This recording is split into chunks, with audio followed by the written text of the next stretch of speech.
देखिए, ऐसा है कि माननीय मुख्यमंत्री जी जो है वो भ्रष्टाचार को लेकर बहुत संजीदा हैं। उनको पता है कि ज़ीरो टॉलरेंस है उनकी भ्रष्टाचार के लिए। इसलिए जहाँ कहीं पे भी कोई इस तरह का मामला आएगा तो मुझे पूरी उम्मीद है कि वो बहुत जो है अच्छी तरीके से जो है इनकी जाँच करवाएँगे और उसके बाद जो भी इसके अंदर अपराधी पाए जाएँगे, जो भी दोषी पाए जाएँगे, उनको सख्त से सख्त कार्रवाई की जाएगी। प्रकाश फैलाएं, पूरे विश्व में इस ज्ञान को बखेरें।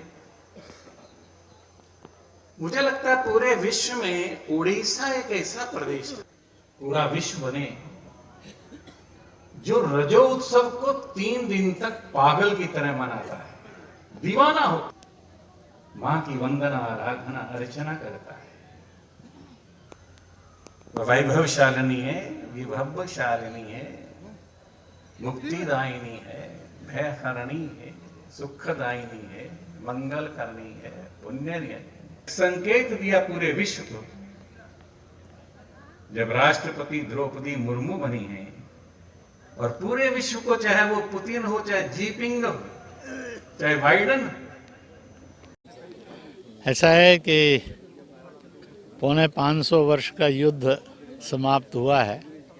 शांतिपूर्ण रूप में अयोध्या में राम लल्ला के रूप में विराजमान होने वाले हैं।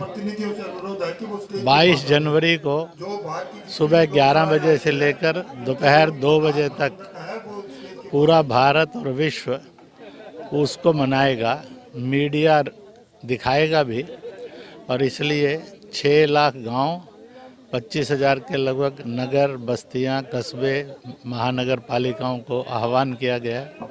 आप किसी भी मत, पंथ, संप्रदाय के हैं, जो भी आपका पूजा स्थल है उसको सजाएं, वहाँ इकट्ठे हों, अपने अपने मत के अनुसार पूजा करें, अपने अपने मत के अनुसार प्रार्थना करें, परंतु एक प्रार्थना सब करें, वह श्री राम जय जय राम की माला का जप करें और उसको देखें, प्रसाद वितरित हो, और वहाँ पर जाति द्वेष, जेंडर द्वेष और पंथ द्वेष, भाषा द्वेष, दल द्वेष खत्म करके हम सब भारत की एक संतान, एकजुटता को दिखाएं और नए भारत का आगाज़ करें। उसी दिन सायंकाल में अपने कल कारखानों में, दुकानों पर, घरों में, बाज़ारों में, खेत खलिहानों में दीप रोशन करके सारा देश एक साथ हुंकार भरे, अंधकार भगाएंगे, प्रकाश लाएंगे, अज्ञान और कट्टरता भगाएंगे, ज्ञान का प्रकाश फैलाएंगे, और ऐसे सब करें। और फिर धीरे धीरे करके अलग अलग दिनों में अयोध्या में दर्शन करने के लिए आएँ। यह फेज़ पूरा होने के बाद 2025 तक जितने भी प्रभु राम के सहयोगी रहे, चाहे शबरी हो, चाहे अहिल्या हो, चाहे जटायु हो, चाहे संपाति हो, चाहे जामवंत हो, चाहे नल नील हो, चाहे और हों, उन सब के भी विग्रह वहाँ रखे जाएंगे और 2025 में मंदिर बनकर पूर्ण होगा।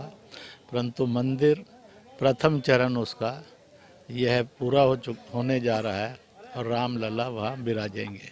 आपने एक स्टेज से भी जिक्र किया था कि जो 41 मजदूर फंसे रहे और भारत की जो ताकत थी, भारत की ताकत ने दिखाई जब विदेशी ताकतें वहाँ पे, जो विदेशी मशीनरी फेल हो गई। ऐसा है, भारत ने सिद्ध कर दिया है, चाहे रूस यूक्रेन युद्ध हो, यूक्रेन से अगर नागरिक निकलेंगे तो पाकिस्तान का नागरिक निकला या कोई निकला, सब तिरंगा लेकर ही निकले, तभी बच पाए। इसी प्रकार से सर्जिकल स्ट्राइक से भी भारत ने बता दिया कि अगर शत्रु को कोई सबक सिखा सकता है तो भारत में वो क्षमता है। कोरोना महामारी में भी इस बात को भारत ने दिखाया।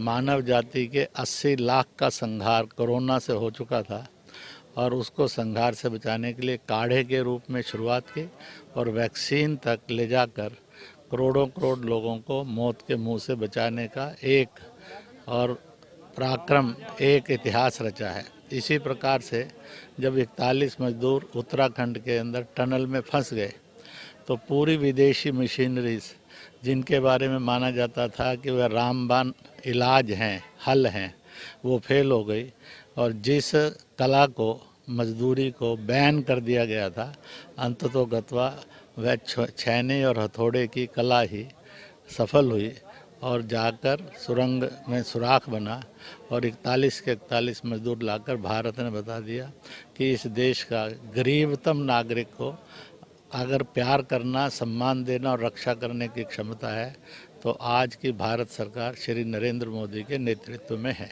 निकट भविष्य में अब लोकसभा चुनाव भी आ रहे हैं, तो आरएसएस की क्या भूमिका रहेगी? आरएसएस का हर कार्यकर्ता जो 18 वर्ष से ऊपर है वो वोटर है।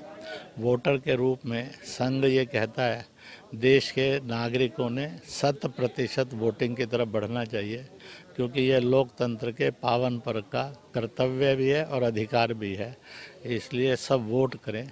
अब सब ने परख लिया है कौन दल कैसे हैं, नेतृत्व कैसा है, और मुझे पूरा विश्वास है लोग ना जाति से भड़केंगे और भटकेंगे और बटेंगे, ना मजहब में भड़केंगे बटेंगे, ना ही दलों में बढ़ेंगे और भटकेंगे। इस देश को एक मजबूत हिंदुस्तान और विश्व में गौरवमय हिंदुस्तान, जो गरीब है, दुखी है, पीड़ित है, संकट में है, उन सबको मदद करने वाला हिंदुस्तान आज बन रहा है। इसी हिंदुस्तान को बनाने के लिए पत्रकार भी बोल रहे हैं, देश की जनता भी बोल रही है, फिर से पुनः तीसरी बार अवसर आज की सरकार को देंगे।